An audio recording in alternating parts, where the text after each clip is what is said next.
move to our second guest of the day, who is the Commissioner for Information in Jigawa State, Sagir Ahmed, for discussion on the first 2 months of the state's governor, Umar Namadi.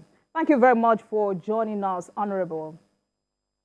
Thank you. How are you today? I'm very fine. Thank you so much. It's been 2 months of the administration of Governor Umar Namadi in Jigawa State. How will you describe the journey so far? Thank you for having me. And I want to say, as far as Jigawa State is concerned, the citizens of Jigawa State are quite happy and satisfied with the steps of His Excellency, the Executive Governor of Jigawa State. So what impacts will you say the administration has made on the state? I can confidently tell you, as far as Jigawa State is concerned, I am proud to say that His Excellency have recorded a number of success from the inauguration. To date, Jigawa State have witnessed unprecedented development in virtually every sector of the state, and the government have set the stage for giving a stronger and sounder administration in Jigawa State. Many states have complained about meeting empty treasury by past administration. I would like you to tell us the situation in Jigawa State. So far, I can confidently tell you, as far as the Jigawa State government is concerned, as you know, naturally, when any administration comes to an end, there are a lot of obligations, and many states have experienced that. But so far, so good, despite everything in Jigawa State, the change of government did not disrupt any government business. All obligation expected of the state government had been adequately. In fact, before the coming of this administration, you find that state government normally pays salary at the 25th of every month, and at the same time, local government come around 30th. But now in Jigawa State, both local government and state government receive their salary on time at 25th of every month. So that is quite good for Jigawa State. And all the contract obligations have not stopped in Jigawa State. Virtually all the ongoing projects of the past administration are concurrently going in the state, and there's no problem so far. All right. So from what we know, the governor is trying to block leakages and has called on past government officials to return looted funds. What has been achieved in this regard? I think I have heard you. The governor is trying to do what everybody knows about Jigawa State. When you look at the ICANN index accountability, Jigawa State has been rated as the first state among the 36 of the Federation. So therefore, when His Excellency come, he decided not to stay at the sideline, try to do all he could to ensure that Jigawa State maintain its position in accountability and transparency. So in doing that, there are a lot of interpretation. People look at it in their different dimensions, but I can tell you categorically what the governor is doing is trying to ensure that Jigawa State have maintained its position in accountability and transparency. And on top of that, if you follow the history of Jigawa State, the current governor was one time Governor of Finance in Jigawa State from 2015 to 2019, and he has worked so hard to ensure that Jigawa State have a very good, sound financial discipline under the last administration of Governor Ahmed Badaru. So being in place now as the governor of Jigawa State, you have to do whatever possible for him to ensure that Jigawa State have emerged stronger. All over the world, when you look at the economy, all over around the world, there's a lot of issues. When you look at what happened in Nigeria with the increment of oil price in the country, so many things are going. So he is doing his best to ensure that he strengthens the financial sector of Jigawa State to be able to give the administration the background and necessary capacity to be able to shoulder the responsibility of the government business and at the same time provide the dividend of democracy to our people across the 27 local government of the state. So what he is trying to do is to strengthen the financial capacity of the government to be able to shoulder its responsibility. All right, so what has been achieved in this regard, and have people been returning these looted funds? As far as I'm concerned, what I'm telling you, what the governor is doing is not that he is trying to go and collect people from money that were taken by people. He is trying to ensure that in running government business, a proper stage has been put in place that can be able to allow the state to emerge stronger. So far, there is no any committee that is collecting money from anybody as far as last administration is concerned. The present administration for the government to run a history of the state. We are inherent in the state government, and at the same time, the pension fund of the state is also taking some kind of improvement to ensure that we strengthen that sector to enable the state government to carry out its obligation. There's no incidence of any collecting money from anybody in the past administration that looked or something like that. Mm-hmm. Okay. The immediate past governor of the state, speaking of Abubakar Badaru, has been nominated as a minister by President Tinubu. What's your view on this? Exactly. I think it is a very good development. Looking at the contribution of the Jigawa state in the last presidential election, Jigawa state has been one of the states that contributed tremendously to the success of President Bola Ahmed Tinubu's success into the presidency. So I think the governor deserves to be appointed in the cabinet to continue to contribute to the development of this country beyond Jigawa state. He's a critical stakeholder in the last administration, and now he has been selected by President Tinubu or nominated as ministerial nominee to be able to contribute to the national development of the country. I think it is good, and everybody is overwhelming Jigawa state. I'm quite happy with this nomination. It's a plus to the state, and we're quite grateful. All right, so how will you describe the relationship between Governor Namadi and his predecessor, Badaru? You see, the relationship between Governor Badaru and present governor of Jigawa State, Malam Umar Namadi, has been cordial. This is somebody who served at the capacity of Commissioner of Finance. This is somebody who served at the capacity of Deputy Governor in the second tenure of Governor Muhammad Badru Abubakar. And he has been selected to be the candidate for APC in 2023 presidential election. And yet, as far as the relationship between the two, it still remains intact, and it is cordial, and they are partners in progress. So there's cordial relationship between them.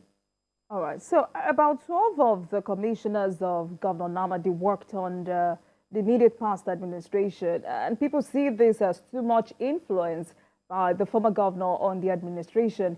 How will you react to this? I can categorically tell you I'm one of the people that served in the past administration under Governor Muhammad Badru Abubakar. And being a deputy governor at that time, that's His Excellency Governor Umar Namadi, had the privilege to interact with virtually all members of the cabinet being a deputy governor. So he has identified potential from the past administration, and he has injected new hands in the administration so that they can be able to put heads together to take Jigawa to the next level. When you look at the selection, I think about 5 of us or 6 are back in the present administration, and we have about 10 new hands in the cabinet, and that will give the opportunity to share experiences and to be able to work together harmoniously to be able to improve the administration of Governor Malam Umar Namadi in Jigawa State.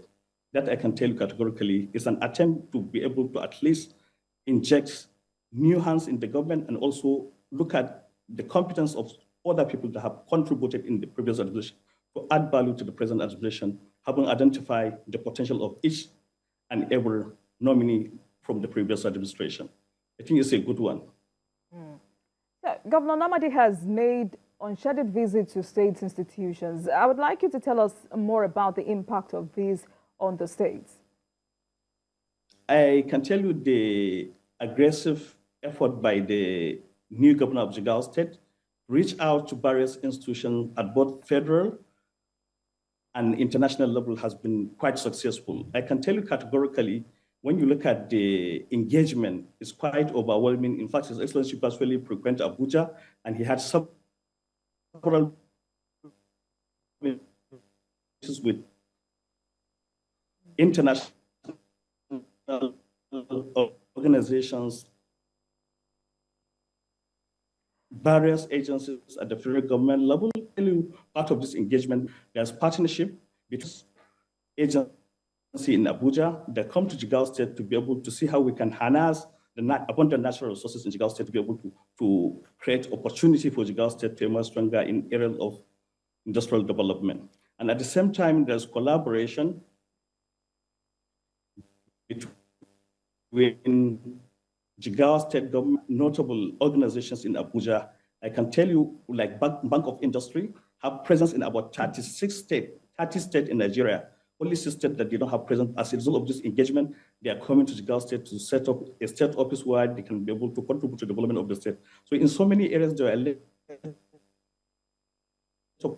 collaborations in power sector, agriculturally wise. In fact, Qatar is also coming to Jigawa State. A number of partners are coming to Jigawa State. German government is also partnering with Jigawa State. In fact, I can tell you categorically, the outcome of those engagements is quite overwhelming, and Jigawa State is really positioned to take a lot in terms of development from all this engagement. All right, so let's talk about some of the potentials in that state. Let's start with agriculture, which is central to the economy of Jigawa State. About 80% of the population is centered in farming and animal husbandry. What's the government doing to develop this sector? Interestingly, I can have really position itself to take its rightful position. We have a lot of potentials in terms of agriculture. And one thing that I can tell you, Jigawa State government is doing a lot to expand in terms of agriculture. When you look at the incident that happened during flood in Jigawa State last year, it has really affected our capacity to contribute to the agricultural sector in Nigeria. To ensure that agriculture has really taken its rightful place in Jigawa State, the present administration have done well in terms of taking experience from what happened last year to enable Jigawa State farmers to be able to actually perform and engage in agricultural activities in the state. There's an effort by the present administration to ensure that there is a proper river drainage along the Hadija Valley. About 41 kilometers have been dredged in that part of the Hadija Valley, and there's serious embankment taking place to ensure that our farmers have the opportunity to farm these kilometers. There is a serious embankment that happened to prevent flood from affecting farmers. And when you look at another area that will enable our farmers to emerge stronger, is the policy of His Excellency of giving a kind of subsidy, about 40% for whoever there is a petty farmer across Jigawa State. That has been very successful.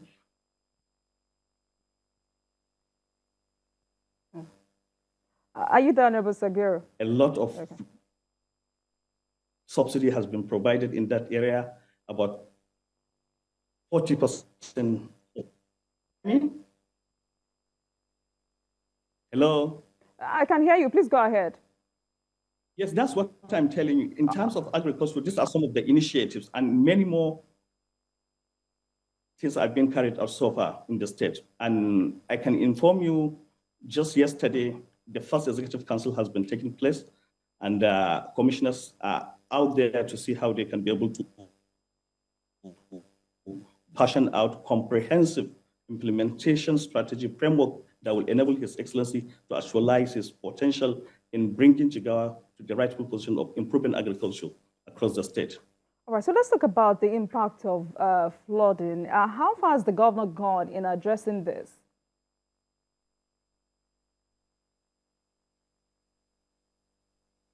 Honorable, did you get my question? I think in agriculture in the state, the flood incident in Jigawa State in 2022 was quite unprecedented. As a result of that, adequate measures has been set by the previous administration, and now the present administration is consolidating on that effort. What happened immediately after the flood? There was two committees set up by His Excellency. One is a technical committee to identify the actual issues that result to flooding in Jigawa State. And there's also another committee that was set to alleviate the suffering of our farmers and Jigawa State indigenes that have been affected by those floods of 2022.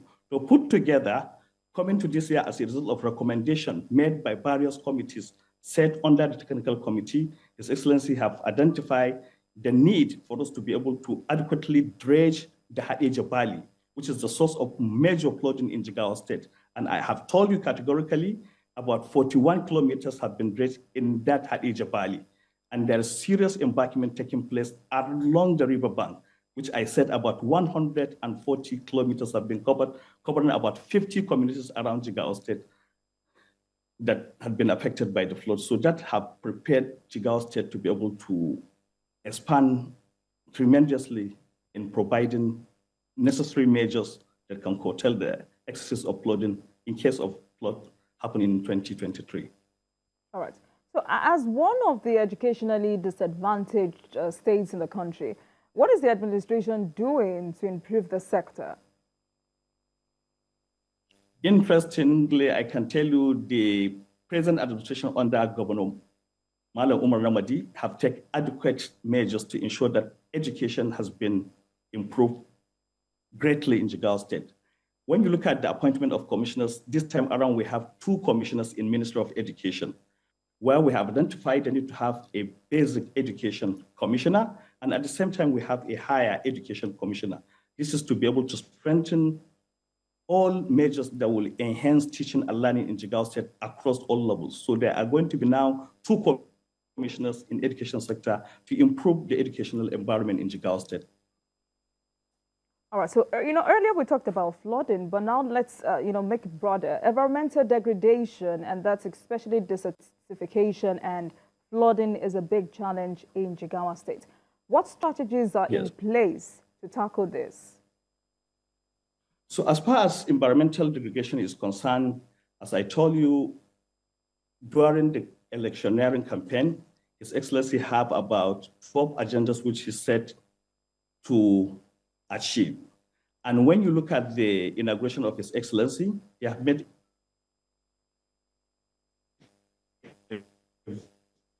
very